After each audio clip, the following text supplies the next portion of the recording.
Hello everyone, welcome to 5 Mark in 5 Minutes video series. Today we will discuss about childhood obesity. Childhood obesity is a chronic nutritional disorder characterized by excess body fat that affects the health and development of the child. It is a growing public health problem due to urbanization, sedentary lifestyle, and unhealthy dietary patterns. So, obesity is considered if the BMI is greater than 95th percentile for age and sex in the WHO or CDC chart. Overweight is considered if the BMI is between 85th to 95th percentile. In less than 5 years, weight for height, if it is between greater than 120% of expected weight, then it indicates obesity.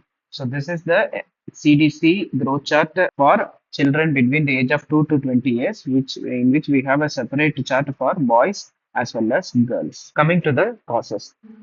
95% of the cause is exogenous, where there will be high calorie intake, junk food, sedentary habit, increased screen time, and parental obesity. Only 5% is endogenous cause, which is most likely due to endocrine causes like hypothyroidism, Cushing's syndrome, genetic syndromes like Prader-Willi, drug-induced like steroids or anti-epileptics. Coming to the pathophysiology. So there will be a positive energy balance which will lead to accumulation of fat in the body. The adipocyte hypertrophy and hyperplasia will happen, which will in turn result in insulin resistance and leptin dysfunction, thereby leading to metabolic syndrome. Chronic inflammation predisposes to cardiovascular and endocrine diseases in the child as well as in their later life. The clinical features include truncal obesity, double chin, striae in the abdomen, acanthosis, migraines. Hypertension, snoring, and sleep apnea are common. Early puberty in girls, menstrual irregularity, and joint pain is also common. Psychological effects include low self-esteem and depression. Coming to the long-term complications in adulthood, this can lead to type 2 diabetes, metabolic syndrome, dyslipidemia, hypertension, stroke, cirrhosis in the liver, PCOD, infertility, and hypogonadism in reproductive organs, osteoarthritis or chronic back pain, sleep apnea, obesity, hypoventilation, and depression and social isolation in psychological aspects. And it can also lead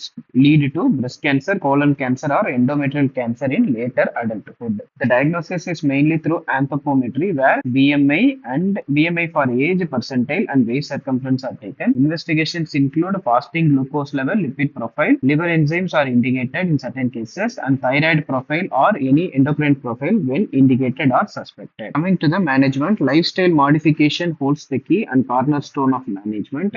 So balanced diet with low fat, high barefoot, and limitation of junk foods. Exercise for more than 60 minutes per day of moderate intensity and limiting the screen time to less than 2 hours. Behavioral therapy includes a family-based approach. Some drugs like orlistat in greater than 12 years are indicated. Metformin can also be used if insulin resistance is suspected. Surgery is indicated only as a last resort, and bariatric surgery for morbid obesity with pre-existing comorbidities is only indicated. Prognosis: 60 to 80% of obese adolescents remain obese in adults as well. Early onset obesity increases long-term risk of metabolic disease. Prognosis improve with early diagnosis, family involvement, and sustained behavior with modification. Prevention include exclusive breastfeeding for 6 months, encouraging healthy diet and outdoor activity in childhood, restriction of junk foods and sugary drinks, school-based program and BMI monitoring. Childhood obesity is preventable through early intervention, family participation, and healthy lifestyle. Hope you have learned from this video. Thank you.